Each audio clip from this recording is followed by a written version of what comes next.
Have you ever been asked the question, tell me about yourself, and immediately defaulted to, my name is Maya and I am 30 years old? Stop right there. Seriously, stop answering like that. Did you know that in social psychology, there's something called the 7-second rule? Research shows that people form a solid impression of your personality, your competence, and even your trustworthiness within the first 7 seconds of meeting you. And yet, according to global communication studies, nearly 90% of English learners use the exact same robotic structure: name, age, city. It's a script we're taught in school for survival, but in the real world, it's a missed opportunity. In the US, we don't just want your data points. We want to feel your vibe. We want to know what makes you tick.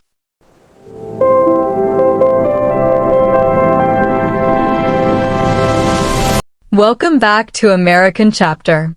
I'm Maya, and today we're moving beyond the textbook fluff. We're going to build a personal narrative that actually makes people lean in and listen. Let's cut to the chase. To bridge the gap to C1, you need to share a trajectory, not just a biography. You need to show people where you've been and where you're headed. And here is a quick, game-changing tip before we start. Upgrade your adjectives.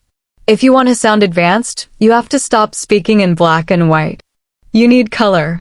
A C1 speaker doesn't just say, I am a good worker, that's flat. They say, I am diligent, or I am meticulous. They don't just say, I am happy to be here. They say they are thrilled or eager. Adjectives are the spice of the language. They turn a boring fact into a compelling story. Let me show you how it's done. If I were introducing myself at a high-level networking event or to you right now on this podcast, I'd say something like this. I was born and raised in the Pacific Northwest, Seattle, to be exact. Growing up surrounded by evergreen forests and constant rain probably explains my obsession with cozy coffee shops and rainy day reading. My parents moved there for the tech boom, so that spirit of innovation was always in the air. By trade, I'm a language architect. That's a fancy way of saying I spend my days helping professionals find their unique, powerful voice in English. I've always been versatile when it comes to my career. I've worked in journalism and education, but my core obsession has always been human connection and travel. I'm a bit of a global nomad at heart. I've had the privilege of traveling to around 20 countries so far, from the bustling streets of Tokyo to the quiet villages in the Swiss Alps. These journeys made me a polyglot. I'm fluent in English, Spanish, and French, and low-key, I'm currently tackling Chinese, which is a total game changer for how I think. Moreover, I'm a total bookworm. I can spend an entire Saturday lost in a historical novel. My family is quite small, just my parents and my younger brother, but we are incredibly tight-knit. That sense of fierce loyalty definitely runs in the family. Character-wise, I describe myself as a classic go-getter. I'm always working on a side hustle, whether it's this podcast or a new writing project, because I love the feeling of building something from the ground up. I try to stay down to earth and remind myself that life is about the journey, not just the result. See the difference? I didn't just give you my age, I gave you a window into my soul. Most people treat English like a school subject, but if you want to reach advanced level of speaking in English, you have to treat it like a lifestyle. Here are my top tips for your journey. Rule number 1. Stop dividing the language. In school, they tell you, this is an A1 word, and this is a C1 word. Forget that. In the real world, English doesn't have levels. Don't avoid a word just because it's advanced. If it's useful to you, learn it. Language isn't a ladder you climb. It's an ocean you swim in. Learn the words that help you express your truth, whether they are simple or complex. Just learn the language as a whole. Rule number 2. Use the shadowing technique. This is the secret weapon of polyglots. Don't just listen, shadow. Repeat what I say while I'm saying it. Don't just copy the words, copy my rhythm, my pauses, and my emotions.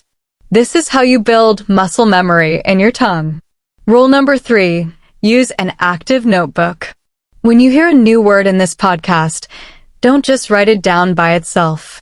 A word without a sentence is like a fish out of water. It can't breathe.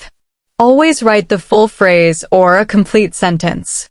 Instead of just writing the word resilient, write, "The English language is incredibly resilient." Why? Because your brain remembers stories and patterns, not isolated data. When you learn the whole sentence, you automatically learn the grammar, the prepositions, and the rhythm of the language. It's a shortcut to fluency, no cap. And a few more quick tips to change your game. Stop translating in your head. It's a trap.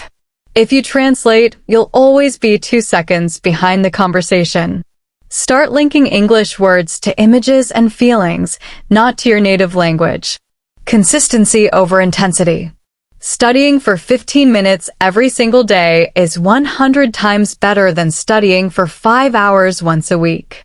Your brain needs the daily drip of English to stay sharp. So speak, and one more time speak. And the final, most important tip, make American Chapter your linguistic headquarters. We help you improve your English comprehension and master American intonation by using the shadowing technique for real fluency. This isn't school English, it's a high-level, story-driven method designed to help you bridge the gap from B1 to C1. Now, to give you another perspective, I want to bring in my colleague, Jacob. He has a totally different energy, and he's going to lead our shadowing practice today. Jacob, let's hear your story.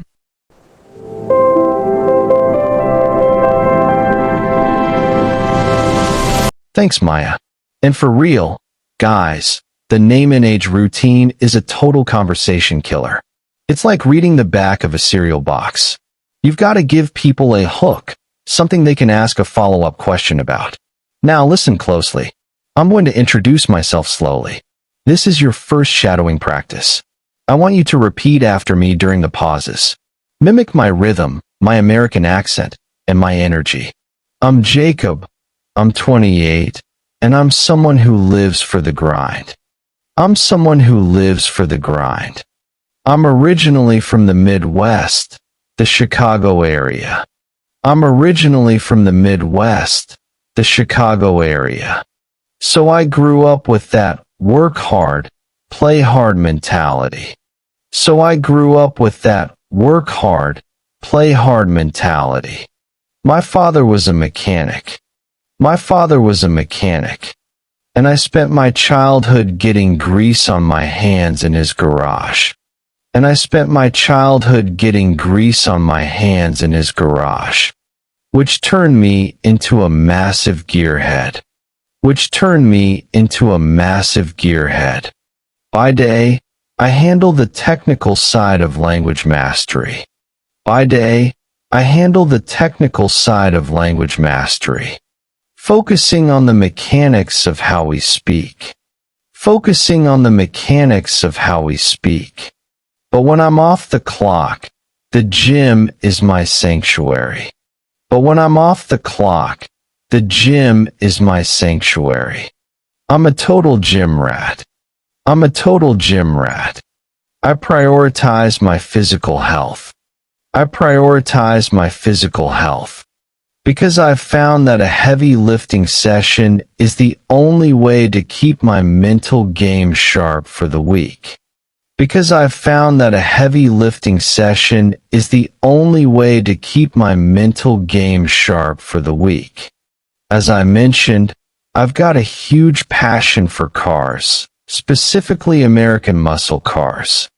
As I mentioned, I've got a huge passion for cars, specifically American muscle cars. I actually spend my weekends restoring a 1969 Mustang in my driveway. I actually spend my weekends restoring a 1969 Mustang in my driveway. There's nothing like a long Sunday drive to clear your head. There's nothing like a long Sunday drive to clear your head. It's a total breath of fresh air. It's a total breath of fresh air. To balance out all that high-octane energy, I'm also an avid reader. To balance out all that high-octane energy, I'm also an avid reader. I think a good nonfiction book is a game changer for your perspective. I think a good nonfiction book is a game changer for your perspective. I'm pretty driven and focused on my goals. I'm pretty driven and focused on my goals. But at the end of the day, I'm just a guy who loves a good challenge, a loud engine. I'm just a guy who loves a good challenge, a loud engine, and a strong cup of black coffee, and a strong cup of black coffee. That's how you do it. It's clean, it's punchy, and it tells you exactly who I am without sounding like a boring resume.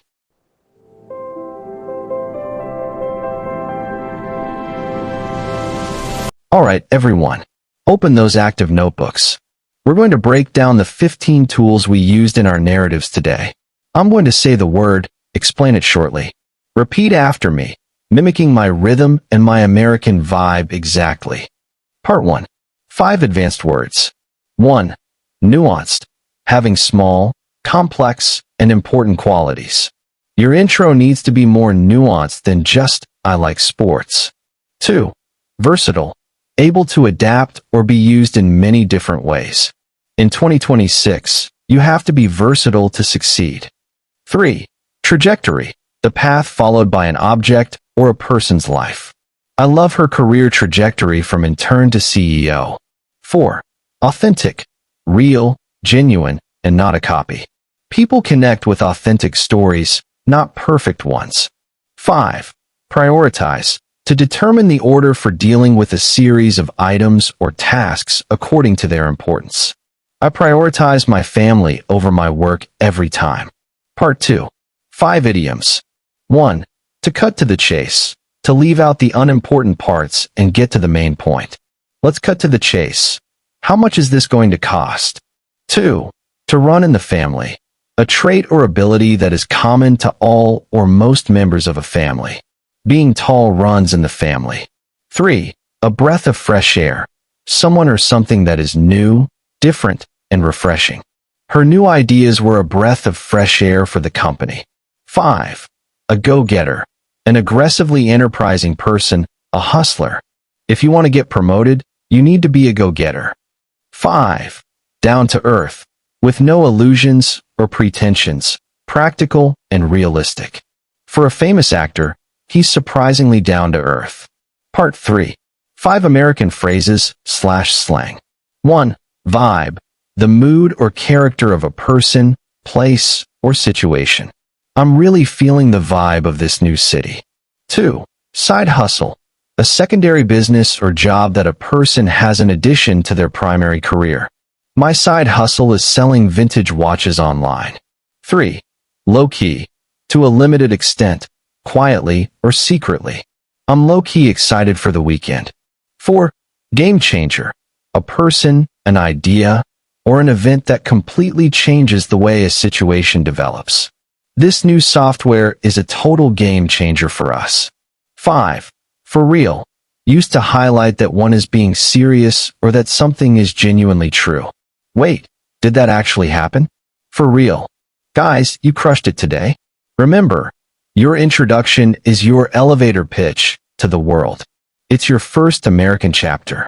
Don't waste it on boring facts. So, your mission for this week.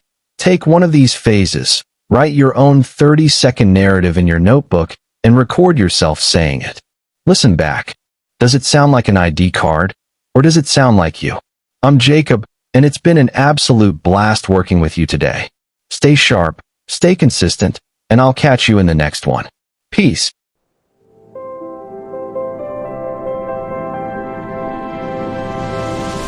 Great job, Jacob.